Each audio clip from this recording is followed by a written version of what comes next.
Hit the record button too. Okay. Welcome everybody to the Contemporary Issues Sunday School class. We are going to have a good discussion today about our president, Donald Trump. Looking forward to this and hearing what you all have to say. If we have any first-time visitors, I want to welcome you. We continue having folks find us on the St. Andrew website and join us. So we are happy to have you here. Sure, it's the microphone. And we are recording this for future playback and sharing with other folks who don't make it to this particular time. So also want to ask everybody to please mute your microphone on the lower left side of your screen so we don't have a lot of background noise, and I can mute you also from my controls here. Other announcements before we get talking. Mute yourself. Next Sunday, our guest speaker is going to be our senior pastor, Reverend Mark Feldmeyer. So that will be good. Bring your questions. Mark's going to tell us about life in the last 6 months in the church and the challenges. So we will enjoy talking with Mark live next Sunday at this time. Any other announcements of things going on, folks? Mary Clark, how is Connie's shoulder? Any update on the surgery? Oh, she went through her surgery amazingly well and is not in much pain, but she's still on pain meds. She's home and looks really well. So, Good. Yeah, give her a call or text her or come visit. She'd love that. Thank you. Thank you. Great. Okay. We will follow up with her. And we have 32 folks on so far and more coming on. So we are glad for that. And any other announcements? Let's see. I watched, along with a few of you, the church council meeting a couple nights ago, and there was lots of good information there about the church is doing good in finances and has things planned coming up. Another parking lot party, and they're looking at how to have outdoor services possibly, but a lot to figure out there. So we will be hearing more about that in the future, and we can ask Mark about that next week too. So that'll be good. Okay, I'll just jump right in here and start with our discussion about Donald Trump, and I want to make a few clarifying comments first, and that is I'm going to try and be very balanced about our discussion today and tell about the pros and the cons, criticism and things that people like about Trump, and really we're aimed at understanding him better in this election year. 2 weeks ago, we did have a similar presentation about Joe Biden by Ron Puning. Did a great job, and we got through that just fine. So I'm hopeful we can have a good discussion today. We are not endorsing or rejecting Mr. Trump today, just like any candidate. Our church classes are allowed to discuss candidates and political issues as long as we don't endorse. And I will mention too that I'm a registered independent and like to vote for folks at both parties. So I'm not swinging too much to one or the other and want to be really fair about this year's candidates too. And finally, as a Christian, I try to take it seriously that we are supposed to speak kindly and with respect about everybody, including political candidates. Even though a lot of our political candidates don't do that themselves, I think they should, and that we are going to do that here. And I would like your comments today, a lot of comments on what we're talking about, but please be kind in your comments. And if anybody gets carried away, I will not hesitate to use my mute power on the button and will mute you for the rest of the hour. So please be kind in your comments about anything that's said today. All righty, what I'm going to do is follow the format of I'm going to talk a little about pros and cons here for a couple minutes, just how I see Trump, and then I want you to jump in with your comments. And then we'll do a little biographical look at his youth and his business years. And I will refer to Trump's book, The Art of the Deal, and the new Mary Trump book called Too Much and Not Enough. And then finally, we'll get into the political years. And I'll also bring up a little about how conservative Christians see Trump and why they support him. So let me just jump in here with some pros and cons as I see Trump. And then you tell me what you think. Some of the pros. I think he actually loves America, and he is trying to do the best that he can to improve America from his own perspective. I think Trump has an incredible amount of energy. We see often that he works 15, even 20 hours a day and sleeps 3 to 4 hours. And I think you have to respect that. He donates his salary, his $400,000 salary a year, to charity. He is interested in new things in business and politics and takes risks. In domestic policy, I think that Trump did the right thing by cutting the corporate income tax. Even the Democrats tried for a while to get that done, but I'm not talking about the income tax, the personal income tax. And I think in foreign policy that he's shown some courage in trying to deal with China and level the playing field in trade. I think he doesn't get enough credit for that, and that he is trying to do the right thing, even though that is very difficult. And on the con side, I think Trump's personality is mean, denigrating, and insulting to people, and that is not something that the president should be doing. I think he's often not truthful, and that he's not, as some would say, not tethered to the truth. It's not that important to him. Rather, promoting his policies and his ideas are the first thing that comes to his mind. And I think he's also not empathetic, and we will see from writings that came from his childhood, that was modeled for him by his father, and that he's carried that through his life.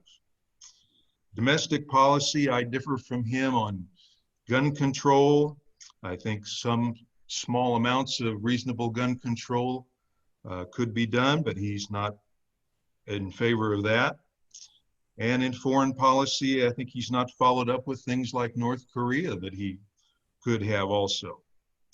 So those are just a few of the things I wanted to throw out to stir us up a little here in the beginning. And I would like your comments on that too. Do you think it's okay to talk about pro and con, to give Trump some credit and some criticism?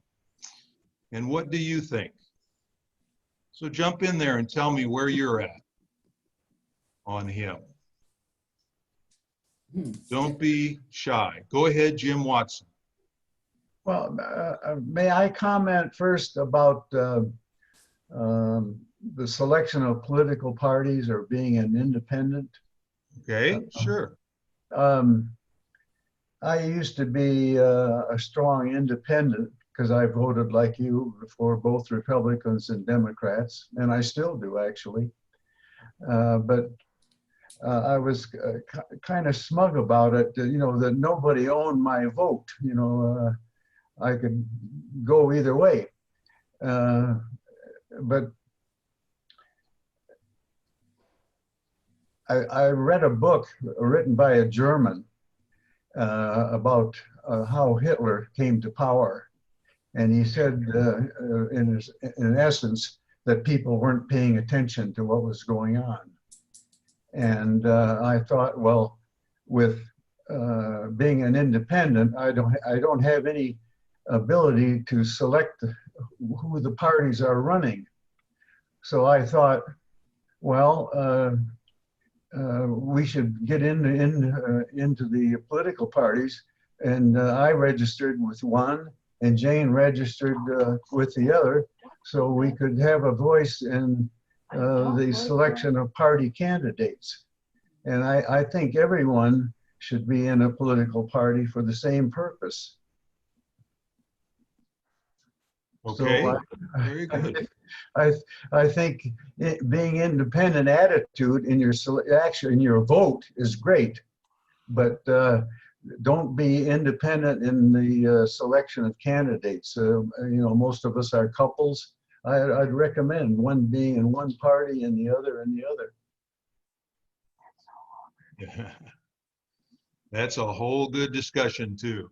Okay. I received a list of accomplishments supposedly from President Trump.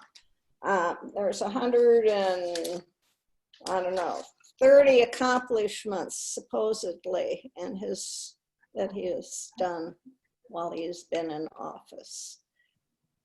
And we don't think he's done anything, but apparently this person did. So some of them are really good. There.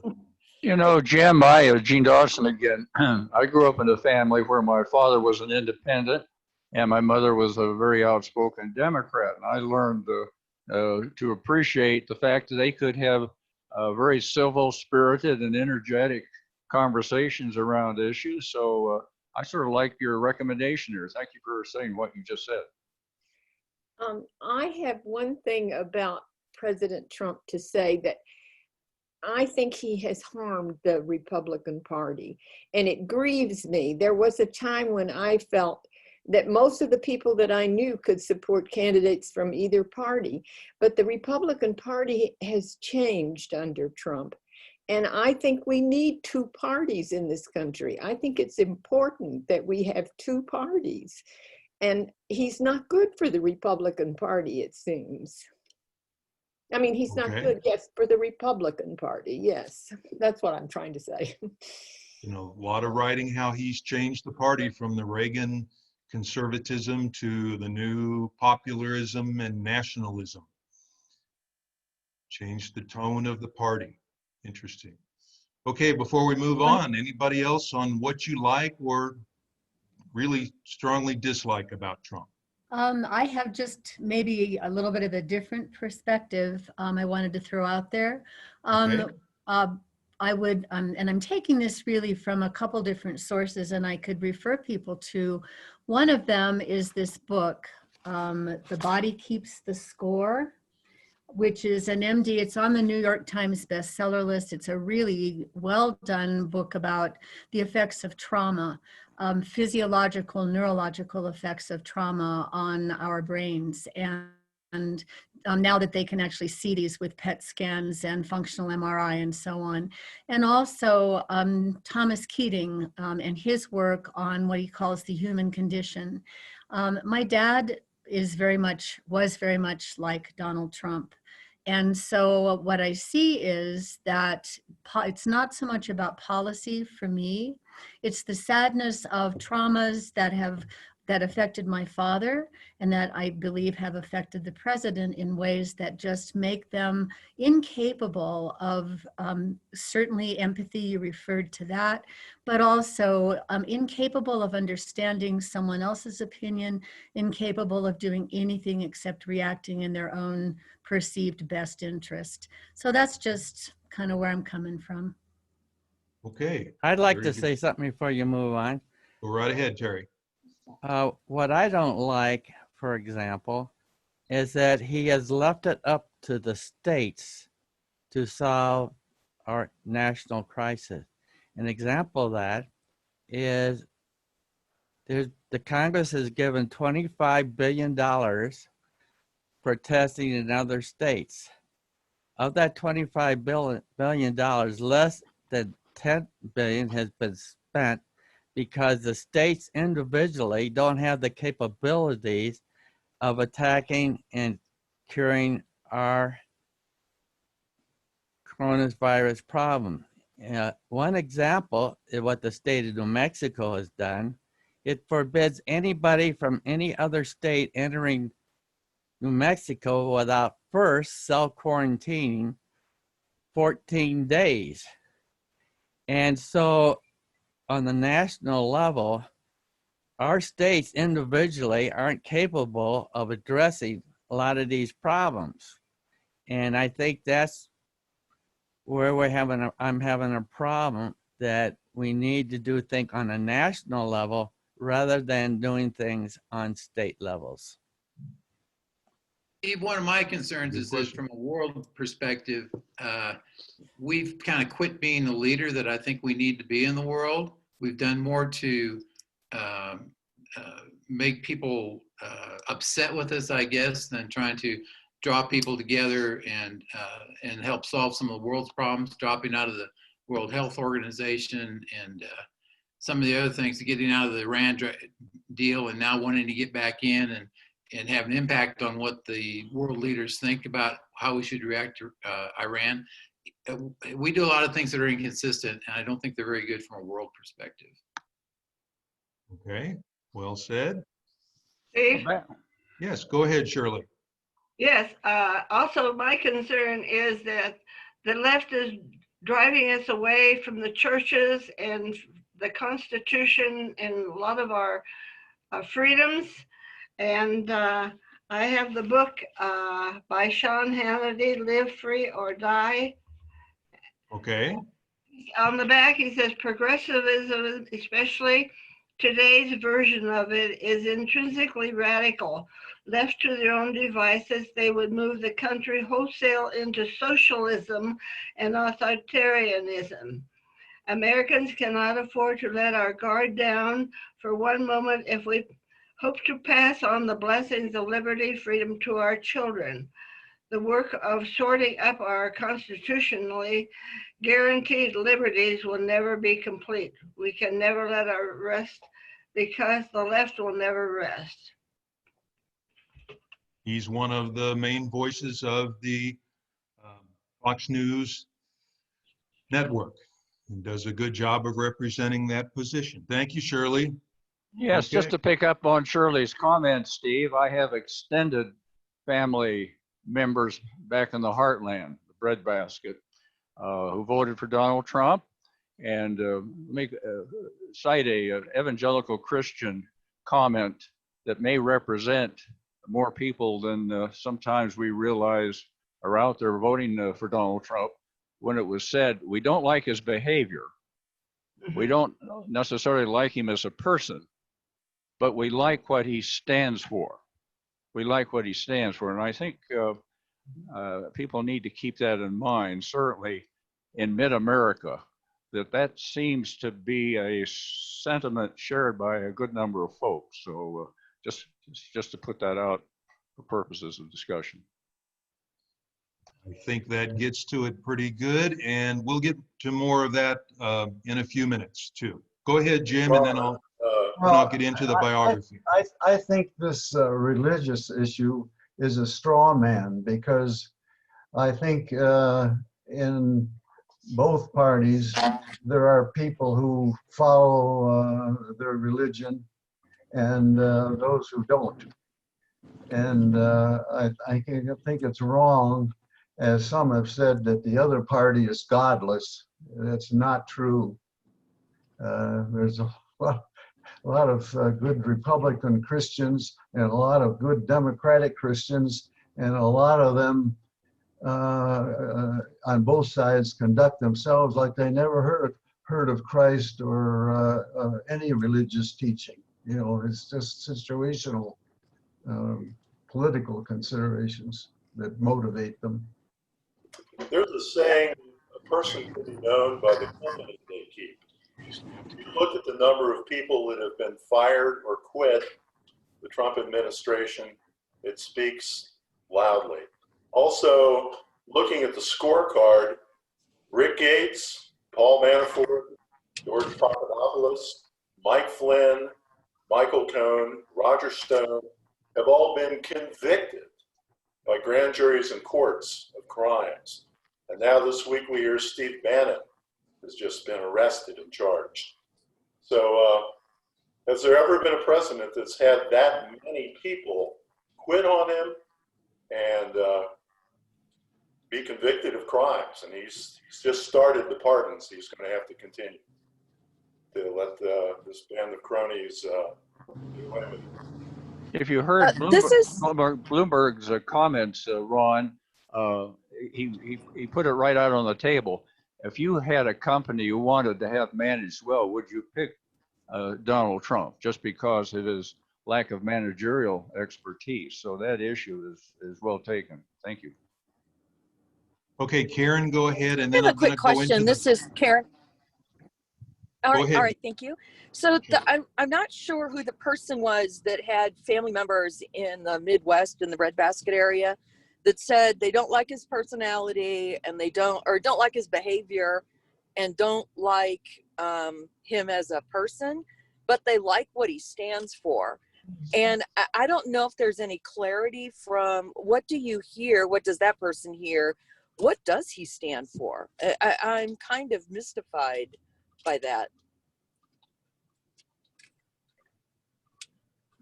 Okay, we'll come back to that more later when we get Okay. into his political positions. Let's do that. Okay, thank you. Okay, you're welcome. Okay, I want to cover a little bit of the biographical information, and then but not discourage us from talking political too.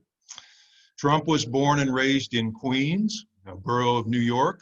His father was Frederick Christ or Christ. Trump is his middle name. Frederick Christ Trump. He was a Bronx-born real estate developer whose father came from Germany. And Donald Trump's mother came from Scotland, Marianne Trump. So he is the son of immigrants from Germany and Scotland.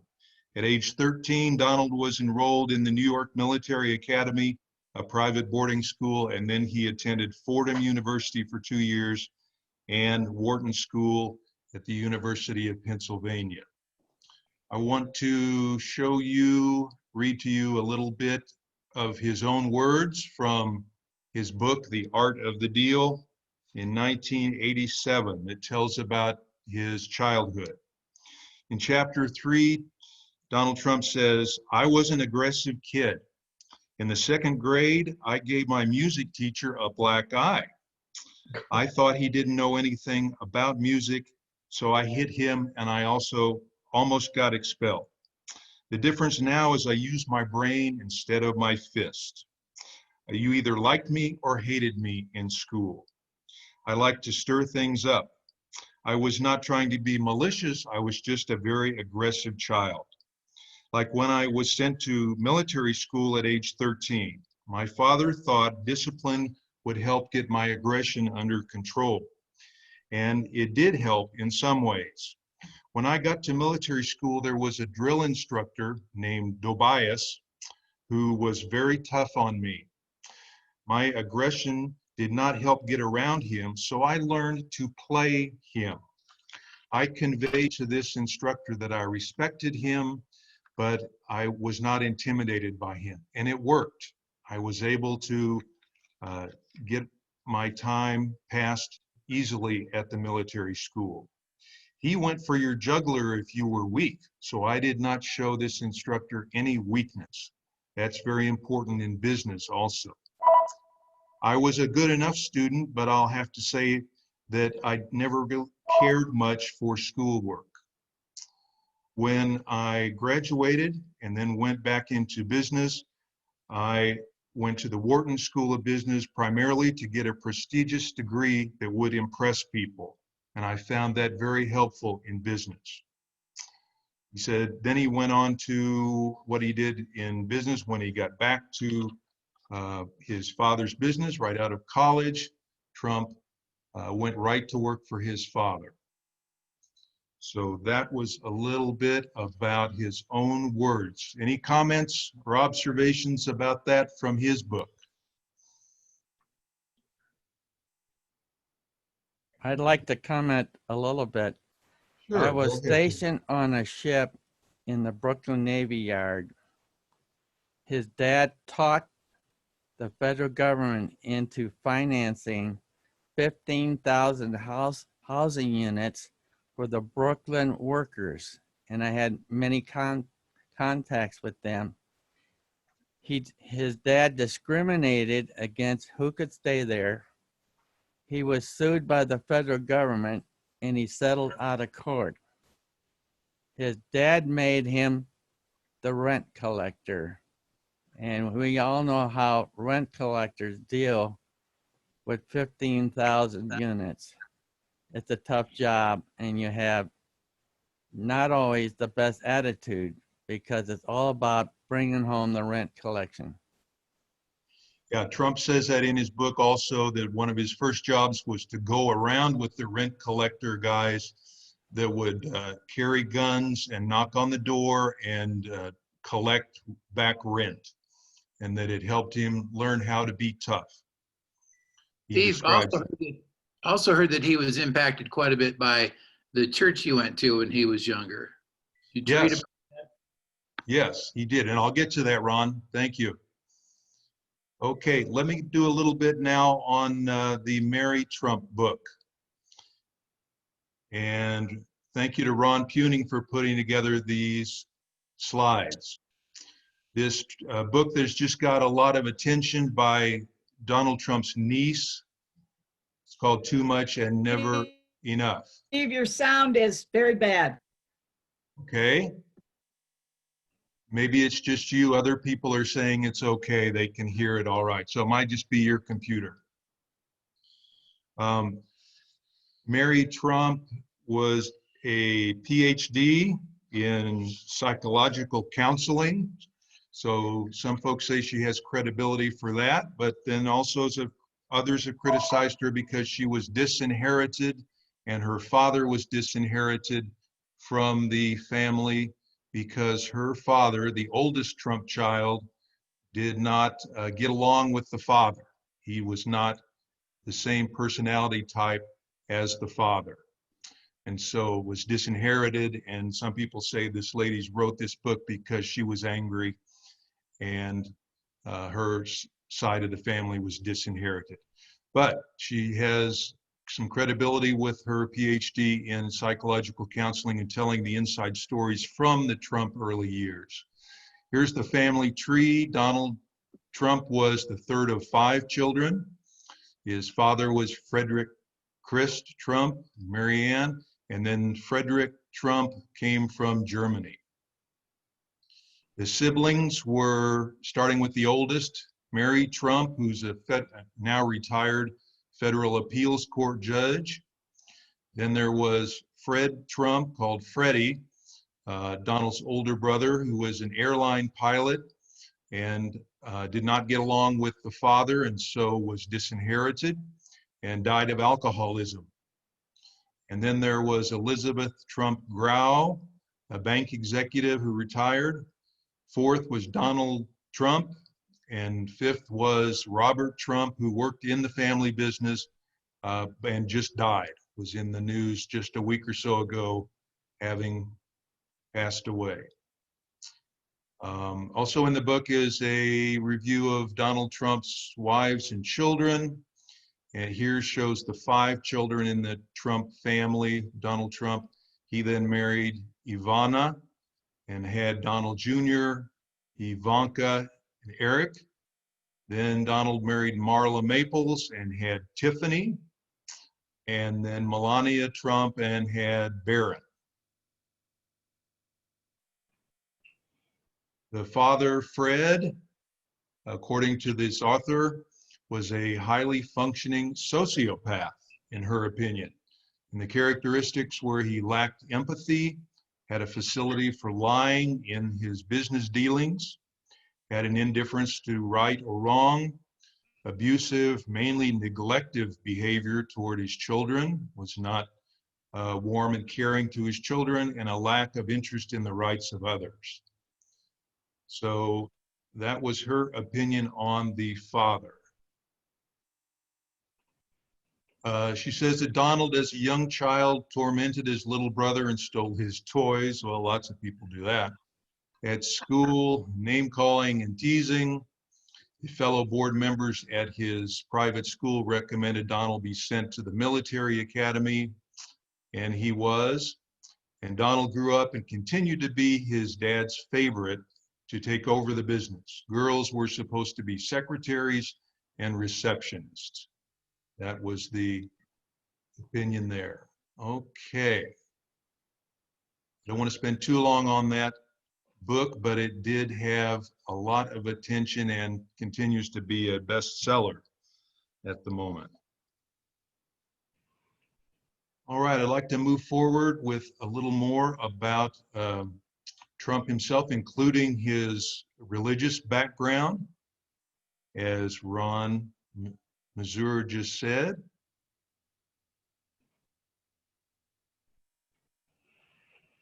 Parents and sibling. Can you see that on your screen? Is it showing? Yeah. Text on the screen. Military and deferment.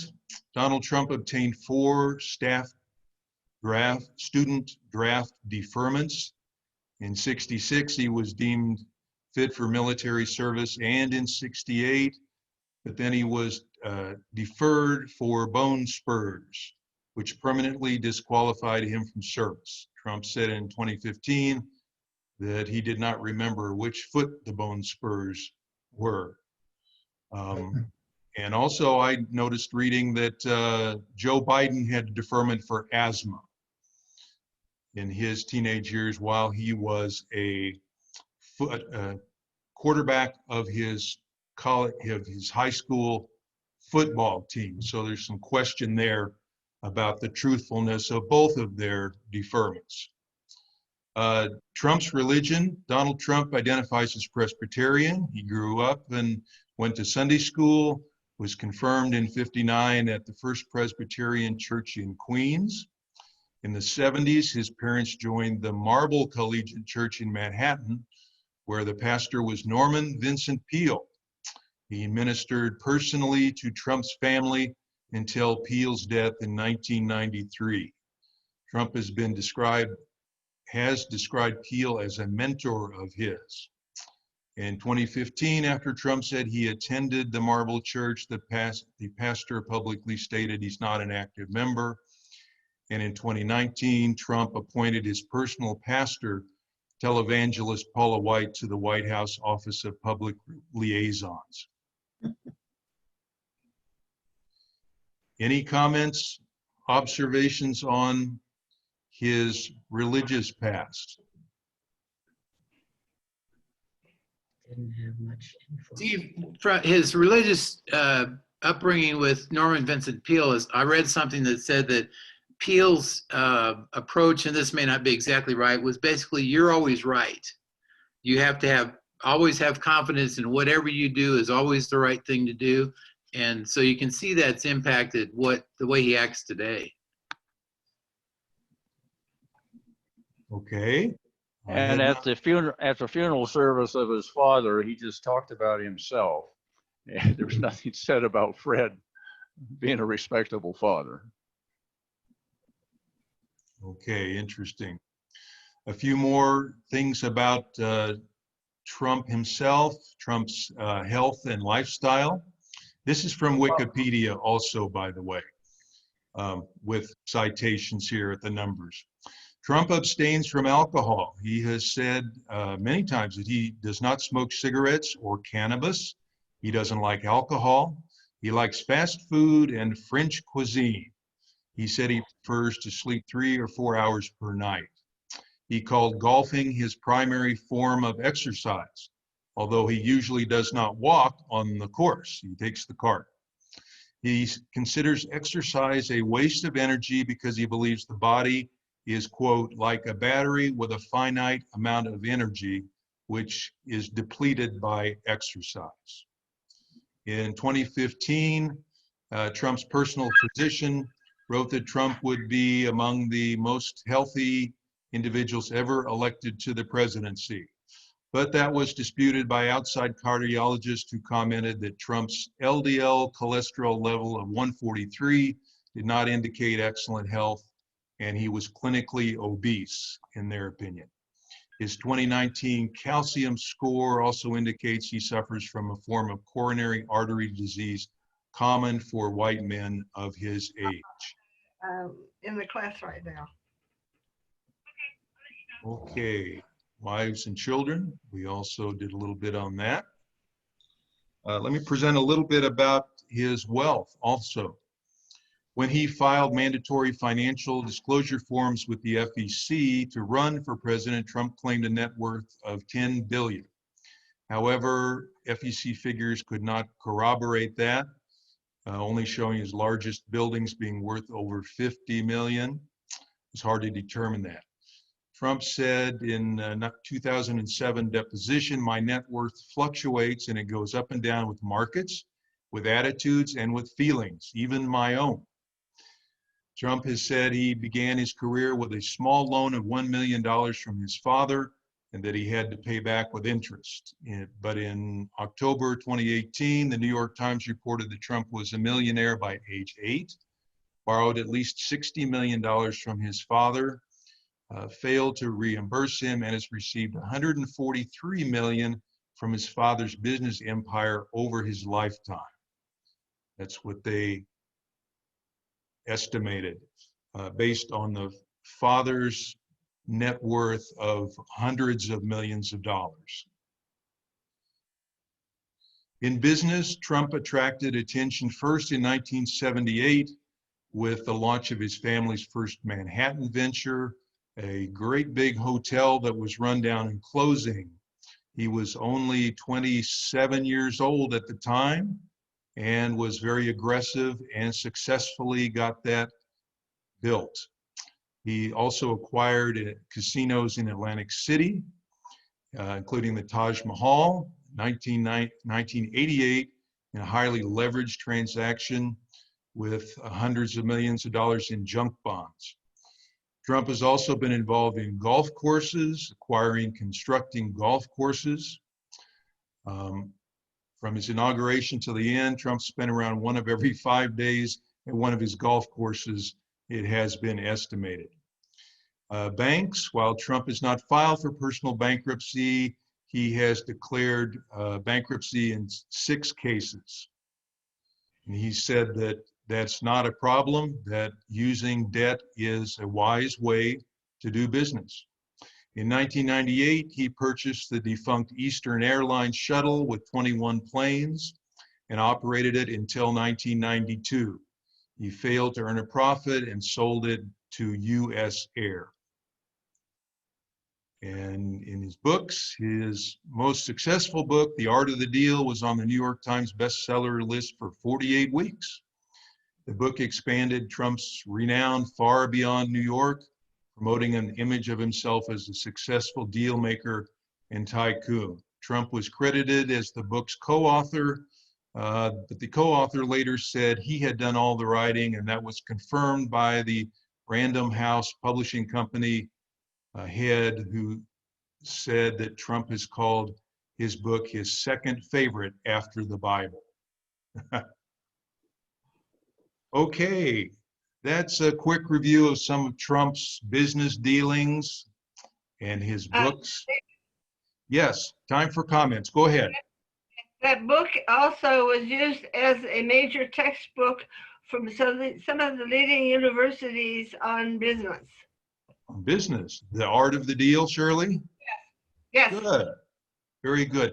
I read it, and it goes into a lot of detail about each of his big business deals, and he did appear to me to be very, very aggressive and experienced in making deals. Or waiting until the right time to make a deal. Yes, he's very experienced on timing and financing options and things like that. Did that for him. Any other observations? Jim, go ahead. Well, it has to do with some basics in the selection of presidential candidates. I think there's a large misconception with too many Americans that a businessman will make a good president. A business is completely different from government. In a business, the sole objective is to make a profit. And the CEO of the business is by nature necessary in the job, sort of dictatorial. He tells the employees what to do. And if they don't, well, you know, they seek other employment. Whereas in a government, the purpose is not to make a profit. is to provide services to the public and protection at the lowest possible cost, to be as efficient as possible. That's the objective of the government. And they're just completely different.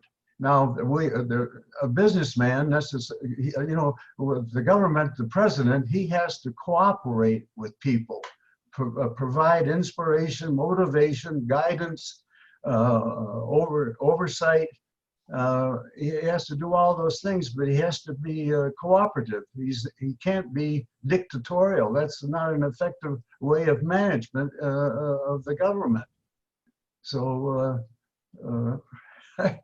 I thought when President Trump was elected that that it wasn't going to work, because all his experience was in business, and he does have a sort of a dictatorial nature. You do it my way or no way. Very good, Jim. Good point. I'd like to comment on a number of his business deals. Go ahead, Terry, and then we're going to move on to politics. When your debt is 3 or 4 or 5 times more than the value of the excess of his properties, any bank will try and renegotiate a deal rather than have to take the loss. And that was always his leverage. He owed more than what the property was worth. Okay. Okay, in the last few minutes, we have 15 minutes left. Let's talk about politics. And I want to return to Gene Dawson's comment he brought up earlier about why do conservative Christians support Trump in politics? I think it's a very interesting question. And Ron Puning sent me an article from Rolling Stone magazine, of all things. It's called Why Do Conservatives Support Trump? And I want to read just a little bit of that to you because I think it really gets to the bottom line. The author of this is a woman who's obviously liberal, but her mother and aunt are very conservative and are Trump supporters. And this author was able to talk with them and find out exactly why they support Trump. She writes, "My mom and aunt, godly man, but he stands up for Christians. He's a fighter. He's done more for the Christian right than Reagan or Bush. I'm just so thankful that somebody is saying that Christians have rights too." And writing conversation, she says back to the aunt, "Do you understand why someone like me could be called on by their faith to vote against somebody who separates families, immigration families? It's not okay." The aunt says, "Yes, it's not okay, but it's one of the things that has to happen." And then she talks to her mother, and she says that the mother says, "Christians feel today like we're under attack in this country." And the daughter says, "When did you start feeling that way?" The mother says, "The day that Obama put the rainbow colors in the White House was a sad day for America. That was a slap in God's face. Abortion was a slap in his face, and here we've killed 60 million babies. I believe we're going to be judged for that kind of thing. And I'm just glad that Trump is standing up and he is our fighter for these issues." So that article made, I thought, really clear that that's what's most important to conservatives, is he's standing up for those issues, whereas many of the progressives and the liberals are on the other side. They don't agree anyway with those stands, and his personal behavior seems more troubling to them.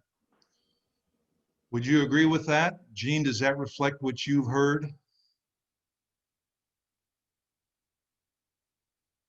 Yeah, I think you sum it up probably from what I read and some of the comments that we're picking up. Yes. I'd like to comment just quickly on that. 30 years ago, I was a delegate to a number of church conventions. And at that time, the position about abortion was considered using taxpayers' money for birth control. And that position went clear to the Supreme Court that says everybody had a right to abortion.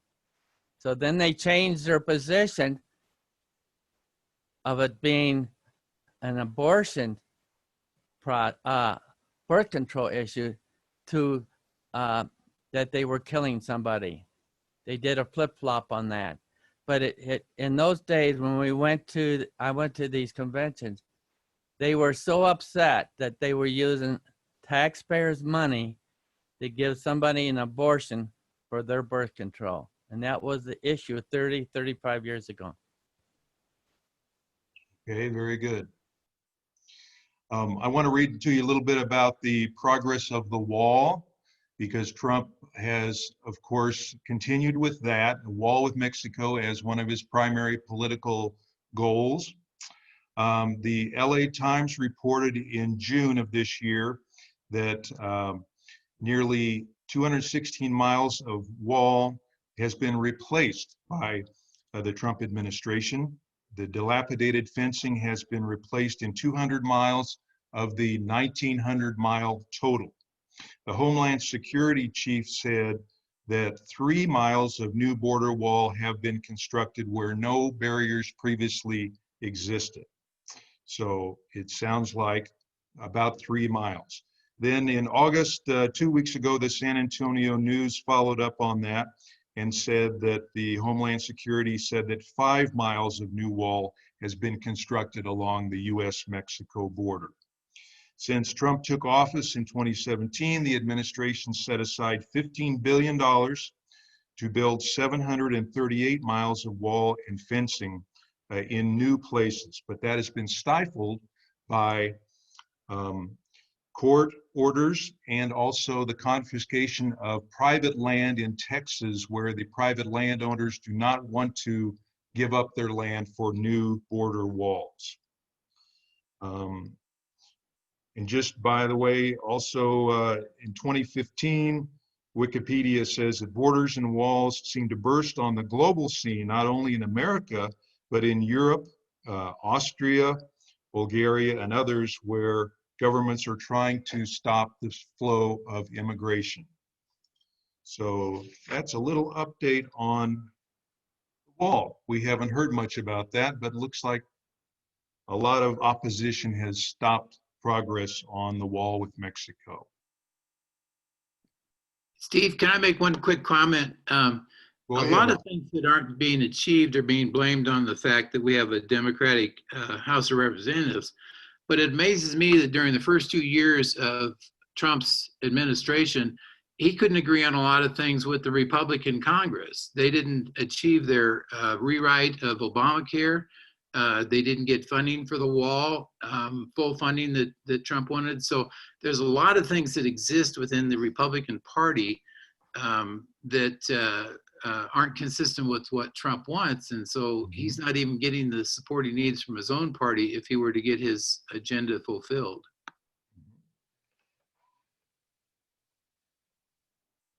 Good point. Could I say something about immigration?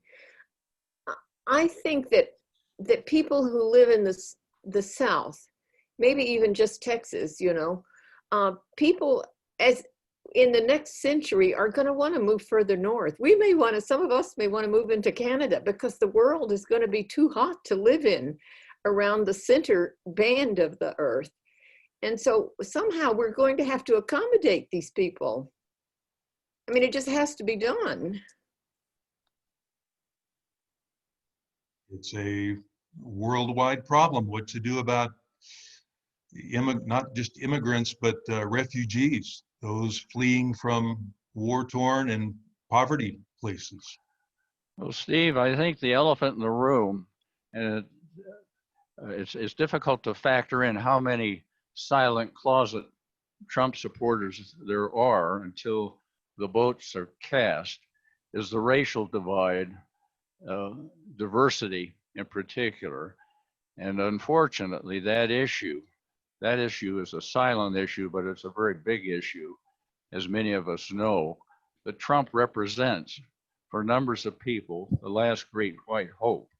And so when he speaks in the code terminology that sometimes is used, reinforces the impression that white is right And for those who advocate diversity, which tend to be on the Democratic side, and particularly to the left of the Democratic side, that is very, very threatening when pigmentation becomes an important issue. And it's hard to factor in how strong that sentiment is in America until people vote.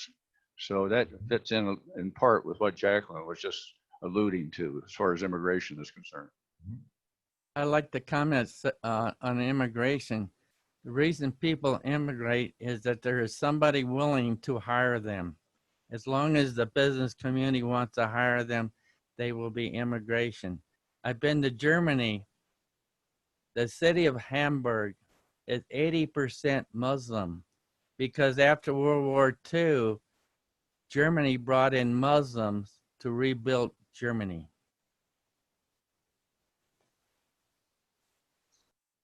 Okay. This is Karen Alexander. Just a quick comment. I think we have to peel the onion all the way back on immigration, and I'd like to understand better. My thoughts are that people are immigrating because they're living in horrible conditions, under horrible rules, and they're in a human tragedy, and so they're doing anything to escape that, which ends up in immigration. I mean, look at immigration all the way back when people immigrated from Europe, and why was that? The conditions were not something they wanted to tolerate or live within. Anyway, just my thoughts. Yeah, and I think this has already been alluded to, but I think one of the big things that we really need to pay more attention to, and that is the effects of climate change and long-term effects, unless we do something, how it's going to really increase immigration, simply because places are going to become unlivable. Well, I tried to find on the Donald Trump for President website a specific list of goals in this election, but I did not see that. There was sprinkled around different places some of his goals, like reduce business regulation, eliminate all of Obamacare, and make us stronger in our foreign policy. They also repeated some of the accomplishments, such as the ISIS caliphate was defeated a couple years ago with Trump's help using the military. And also just now in August here, the Israel and United Arab Emirates deal for peace that was reached with the help of the Trump administration. So those are some of the things they are promoting and maybe talked about in the debates coming up. That United Arab Emirates reached a decision with us because now we have agreed to sell them these F-16 fighter planes. We bribed them. We bribed them. Okay. A lot of moving parts to that kind of thing too, but obviously the Trump administration was involved in that too. Okay, so I we've just got wanted, about, go ahead, Susan. so I just wanted to say that I disagree on almost everything with Trump and don't like him in any way. But one thing that I can give him credit for is the criminal justice reform efforts that he's engaged in. In what way, Susan? Well, so Criminal he's been very active along with Jared Kushner in addressing some of the sentencing issues. And I think it's been one of the more positive things that he's done. Mm-hmm. Sentencing issues in criminal justice. Good. I appreciate you mentioning that. Okay, in I the mean, we're last scraping the barrel trying to figure out what he did.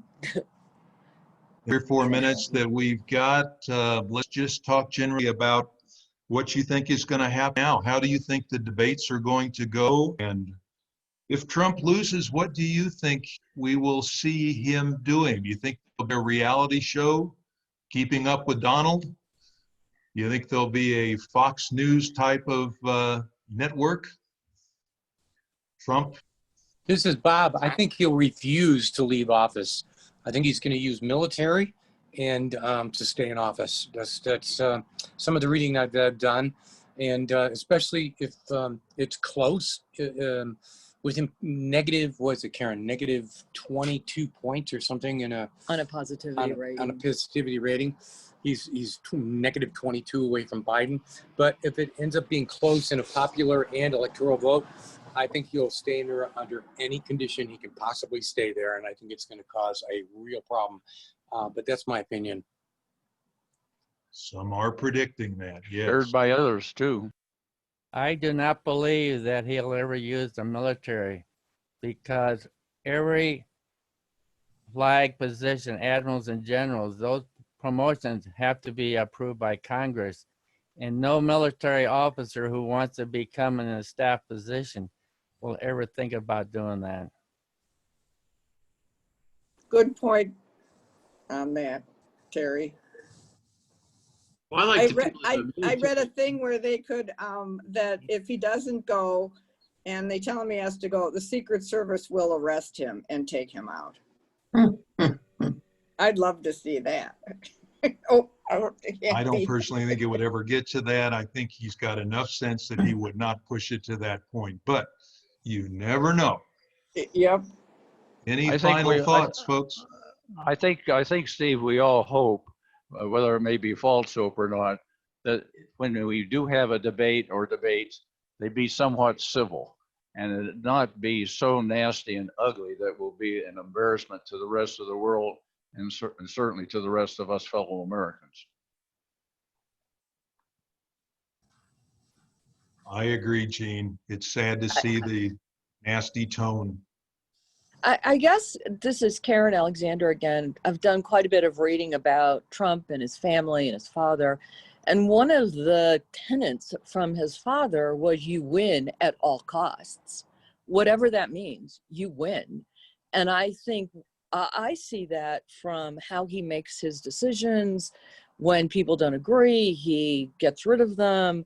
To me, that's the scary part. If in this election he doesn't win, when winning at all cost is his brand, I think that's going to be very difficult for him to understand. I think it's going to be very difficult for him to appreciate that there is a democratic process. It's just not part of his makeup. So I think that's the scary part for me. And again, I want to stress that it's not so much I think it's irrational behavior, and I think it's caused by the effects of trauma, which this doctor, again, in The Body Keeps the Score, has been working with sufferers from PTSD for the last 3 decades and seeing the actual neurological damage that trauma does. And it becomes to the point where it's a reaction. It's not even thought out. It's the way that you react. So I think we can't give him so much credit for well thought out policies, or, I mean, I think it's just kind of what he's living with as a result of his years of trauma in his growing up, in his childhood. I agree with Mary Trump. Okay, we're over time. I want to thank everybody. We did a pretty good job of being civil and pointing out both sides, pro and con. And I want to end with a prayer, actually. I want to pray for Donald Trump and for Joe Biden and for all of our leaders, that they will be wise and led by the Holy Spirit in making our world a better place. So thank Amen. you, everybody, for joining. Hope to see you next week when Rev Mark joins us. Thank you. Thank you. Thank you. Bye-bye. Thank you so much, Steve. I did. I just did. Thank you. Bye-bye. Thank you.